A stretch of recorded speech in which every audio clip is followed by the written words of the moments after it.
நன்றி. நன்றி. ஓகே. வணக்கம் அன்பு உறவுகளே.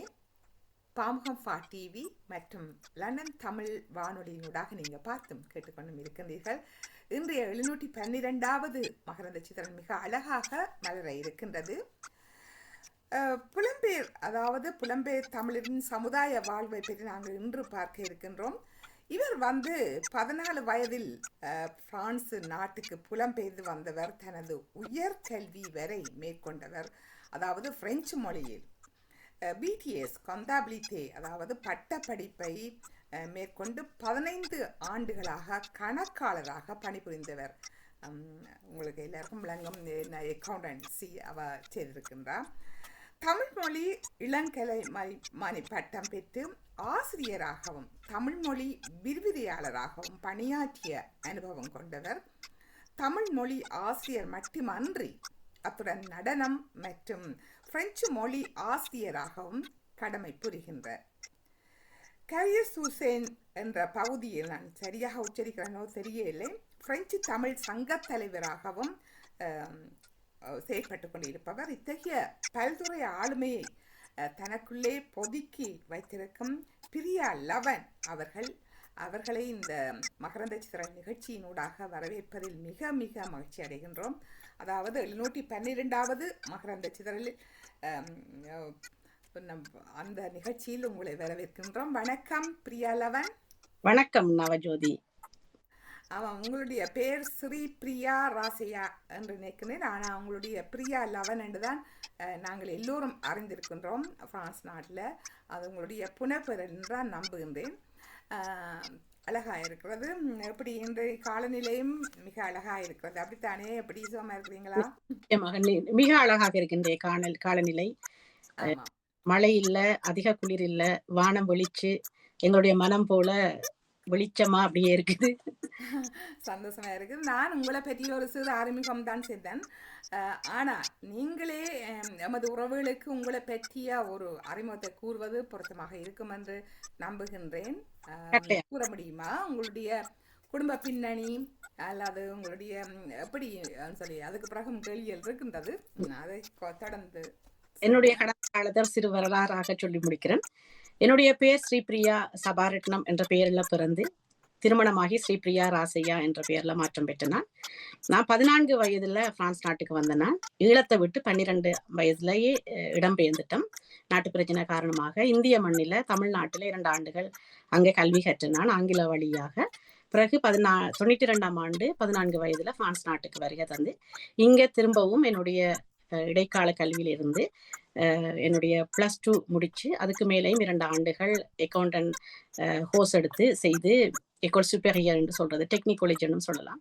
அதுல படிச்சுட்டு கணக்காளராக தொடர்ந்து பணியாற்றாமல் 15 ஆண்டுகள் பணியாற்றி இப்பொழுது அந்த பணியிலிருந்து நானாகவே நீக்கம் பெற்றுக் கொண்டிருக்கிறேன். அதுக்கான காரணத்தை பின்னாடி சொல்றேன்.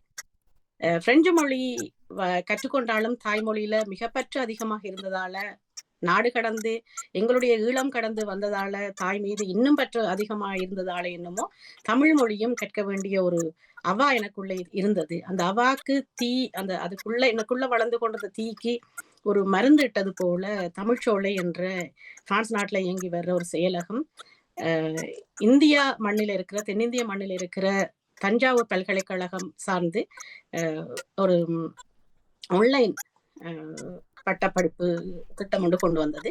அதுல நான் BA வழி பண்ணிட்டு அப்புறம் பிரான்ஸ் நாட்டுல பிறந்து வளர்ந்து கொண்டிருக்கிற குழந்தைகளுக்கும் ஈழத்துல இருந்து வந்த நிறைய பேருக்குமாக அவர்களுக்கான சிரமங்கள் காரணமாக அவர்களுக்கு விரிவுரையாளராக 5 ஆண்டுகள் பணியாற்றினேன் என்பது அது பணம் ஈட்டாமல் பணியாற்றினேன்.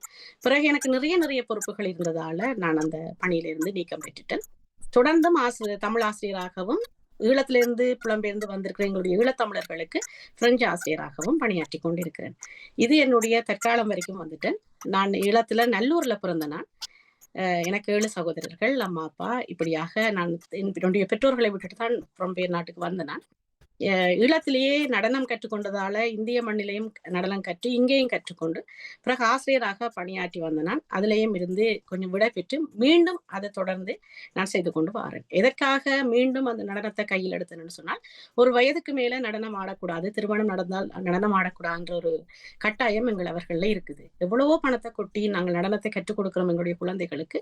அரங்கேற்ற முடிஞ்சா பிறகோ அல்லது ஒரு வயது வந்தா பிறகோ அவர்களை நடனம் ஆட வேண்டாம் என்ற ஒரு கட்டாயத்தை கொண்டு வந்தவ. எனக்கு அப்படி அந்த கட்டாயம் கொண்டு வராமல் இருந்தாலும் கூட அதுதான் எங்களுடைய வாழ்வியல் முறையோ என்று நான் தவறாக புரிஞ்சு கொண்டு விலகியிருந்தேன். நான் என்னுடைய 4வது குழந்தை பிறந்தா பிறகு, அதாவது எனக்கு 4 குழந்தைகள், 4வது குழந்தை பிறந்தா பிறகு இங்க வேற ஒரு நடனம் கற்றுக்கொள்ள போகும் பொழுதுதான் ஏன் என்னுடைய நடனத்தை மீண்டும் எடுக்கக்கூடாதுன்னு சொல்லி ஒரு அசோசியேஷன் திறந்து தமிழ் நடனம் என்ற பெயர்ல பரதம் மட்டுமல்லாமல் தமிழ் நடனத்தில் இருக்கிற அத்தனை கலைகளையும், அதாவது அத்தனை நடனங்களையும் எல்லாத்தையும் கொண்டு வர முடியாது என்றால் எத்தனையோ நடனங்கள் இருக்கு.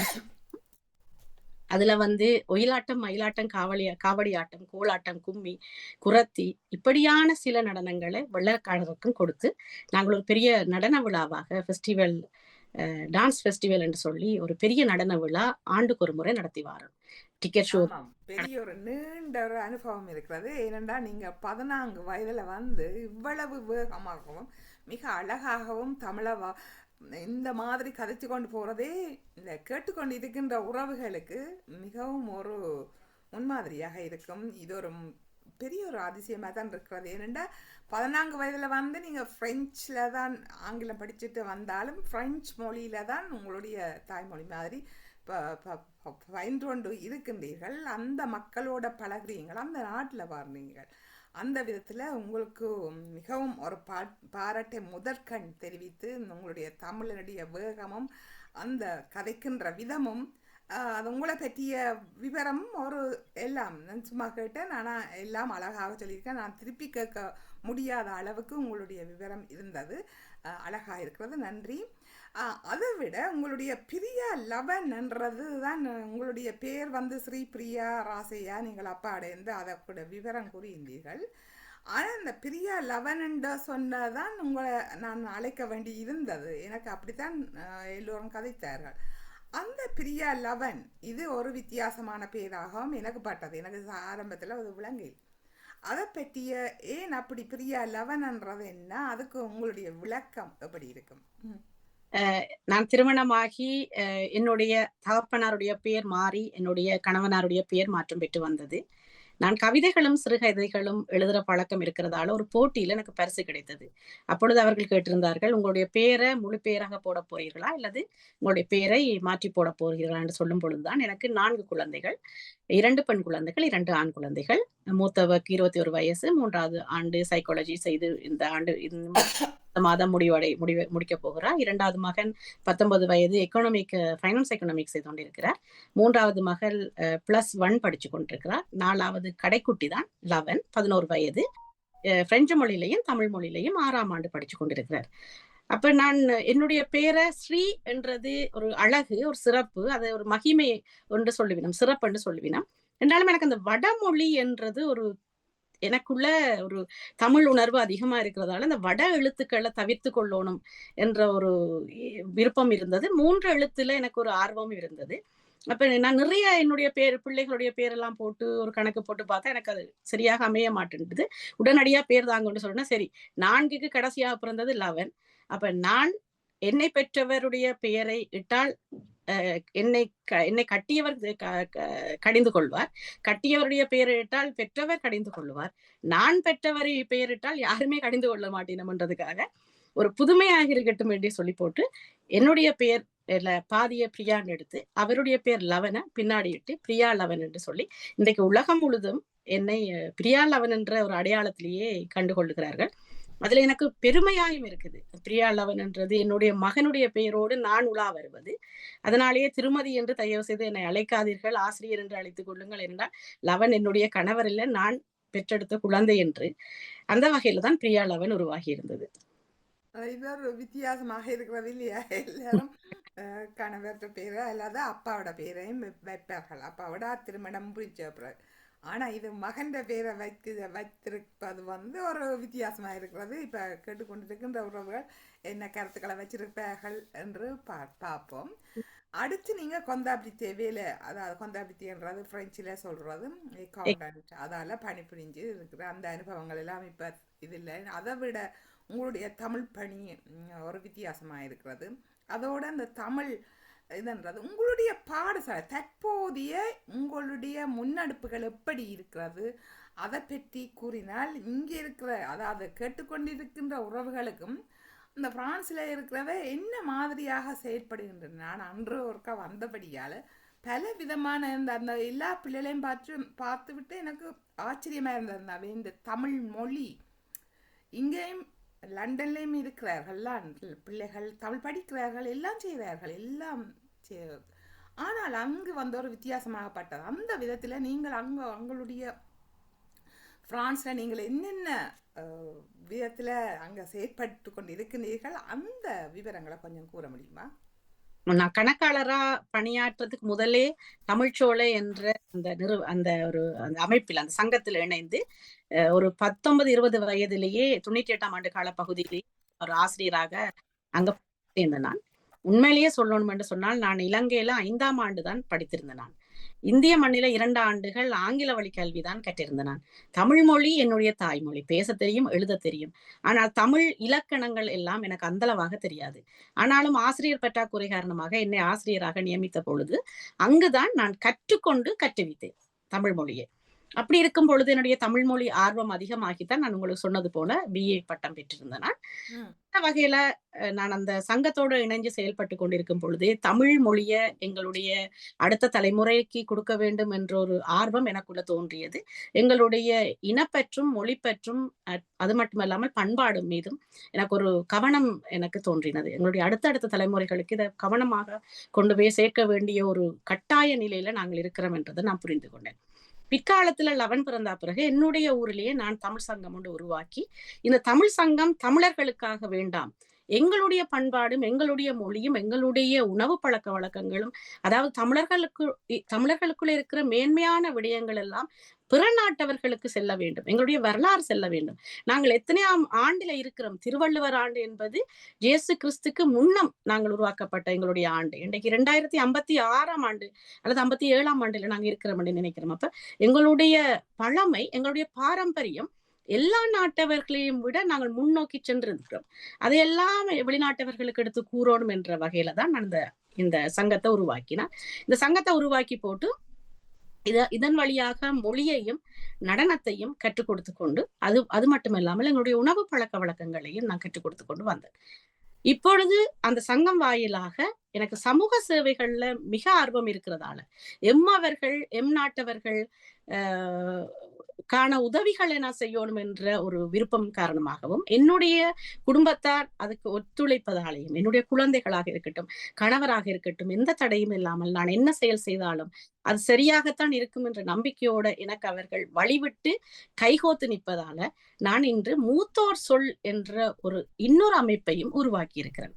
சென்ற டிசம்பர் மாதம் 2025ஆம் ஆண்டு 7ஆம் தேதி இந்த மூத்தோர் சொல் என்ற ஒரு அமைப்பை உருவாக்கி, எங்களுடைய முதல் தலைமுறையினர் அவர்களை ஒன்று கூடல் செய்து, அவர்களுக்கான தேவைகள், அவர்கள் என்ன விரும்புகிறார்கள், ஏண்டா அவர்களுக்கு முதல் வந்தவர்கள் எல்லாம் இன்று ஈழத்துக்கு போக முடியாமல், தங்களை உறவுகளை பார்க்க முடியாமல், பிரெஞ்சு மொழி தெரியாமல் மிக கடினப்பட்டு அவர்கள் துன்பப்பட்டு இந்த மண்ணை விட்டு சென்றுட்டினோம்.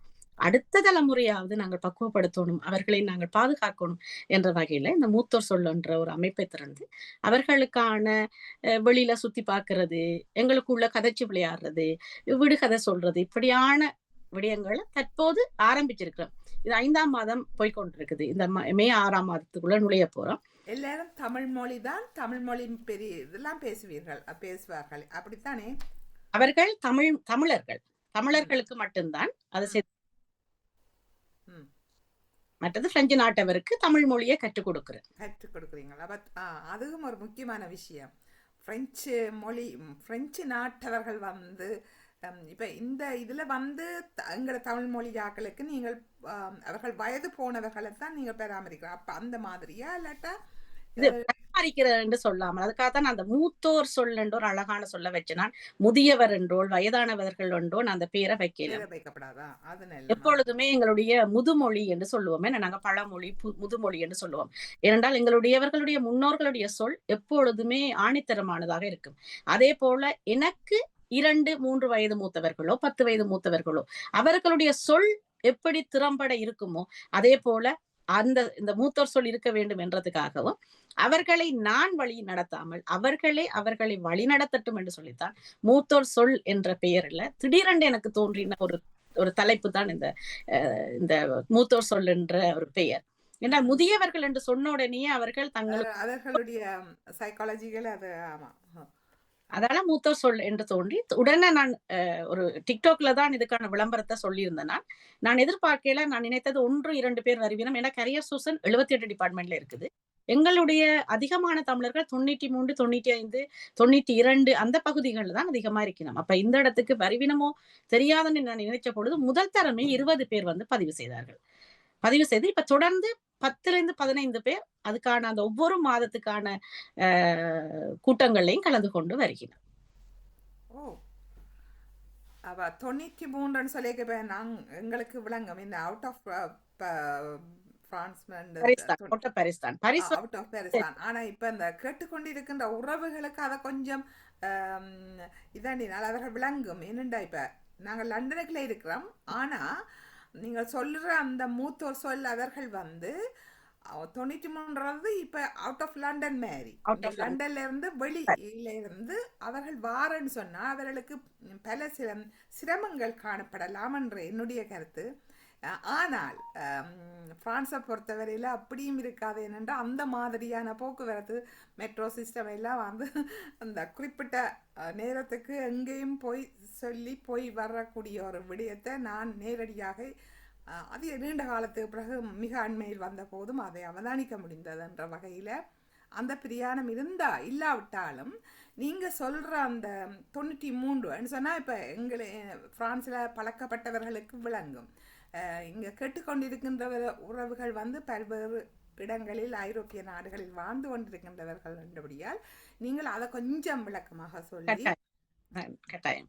பாரிஸ் என்றது இங்க பிரான்ஸ் வந்து எல்லா நாடுகளுமே டிபார்ட்மெண்டா பிரிச்சிருப்பினா பாரிசினுடைய டிபார்ட்மெண்ட் 75 001 2 3 என்று சொல்லி 20 வட்டாரங்களாக பிரிக்கப்பட்டிருக்குது. இந்த பாரிஸை சுத்தி இருக்கிற அருகில இருக்கிற இந்த டிபார்ட்மெண்ட்டுகளை ஒவ்வொரு எண்ணிக்கை கொடுத்து செதுரிக்கணும். 91, 92, 93, 94, 5, 6 இப்படி போகுது.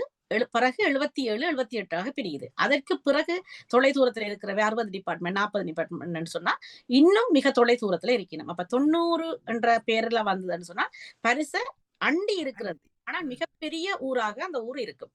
அந்த வகையில நான் சொன்ன அந்த 93, 95 எல்லாம் பரிசுக்கு எதிர்பக்கம் இருக்குது. 78 டிபார்ட்மெண்ட்ன்றது பரிசுக்கு இந்த பக்கம் இருக்குது. அப்ப அந்த போக்குவரத்துன்றது மெட்ரோ சர்வீஸால வேற இல்லாது ஆர் என்று சொல்லி ஆர்ஆரால தான் அந்த சிஸ்டத்துக்குள்ள வரணும்.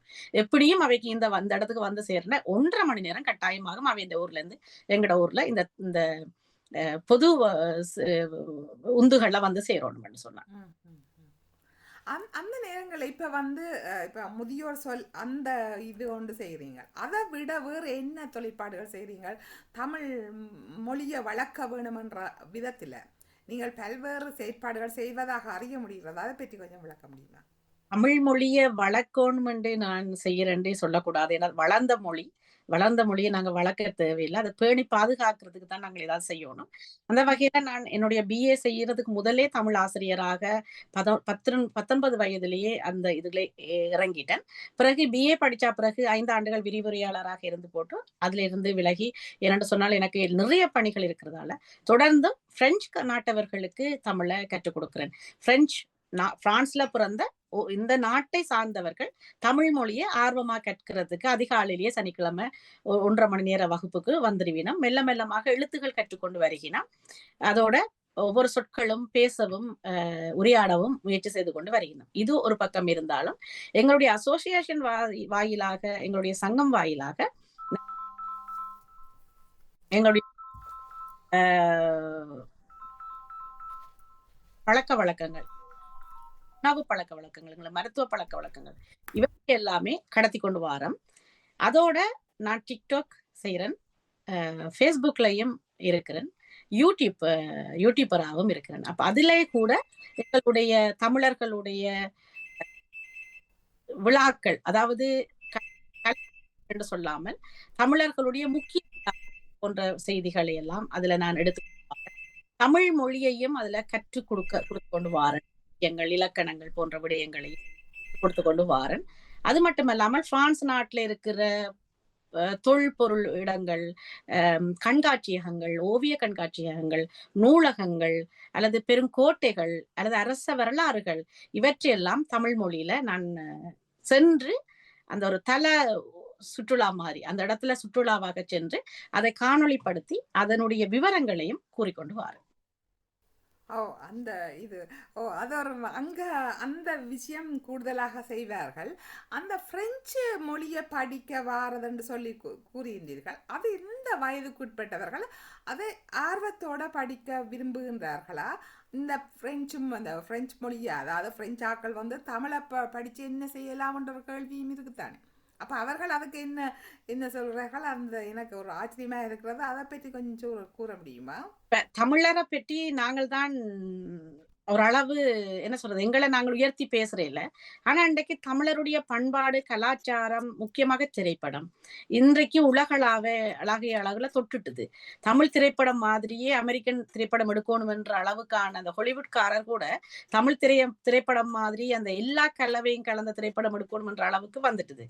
தமிழ் இலக்கியங்கள் பேசப்படுது, தமிழ் நூல்கள் பிரெஞ்சு மொழியில மொழிபெயர்க்கப்படுது. இங்க நிறைய தமிழ் உணவகங்கள் இருக்குது, தமிழ் ஆடைகள் விற்கிற கடைகள் இருக்குது. அது மட்டுமல்லாமல் தமிழருடைய கலை விழாக்கள் நடந்து கொண்டிருக்குது. கிட்டத்தட்ட பிரான்ஸ் நாட்டில தமிழர் தங்களுக்கான ஒரு இடத்தை பிடிச்சிட்டினா. அப்ப இந்த தமிழ் பிள்ளைகளோட பழகுற தமிழ் மாணவர்கள், இப்ப என்னுடைய மகனுடைய நண்பர் ஒருவர் சொல்லியிருந்தார், உங்களுடைய ஈழத்து பிரச்சனையை பற்றி எனக்கு தெரியும், நான் கேட்டு அறிந்த என்னால் நான் இருக்கிற ஊர்ல எனக்கு நண்பர்களாக ஈழத்து தமிழர்கள் இருக்கிறார்கள் என்று சொல்லி 1-2 தமிழ் சொற்களையும் பேசினார். அந்த வகையில இப்ப குறுகிய நாளுக்குள்ள வெள்ளையன் என்ற ஒரு தமிழரை, பிரெஞ்சு நாட்டவரை நான் சந்திச்சேன்.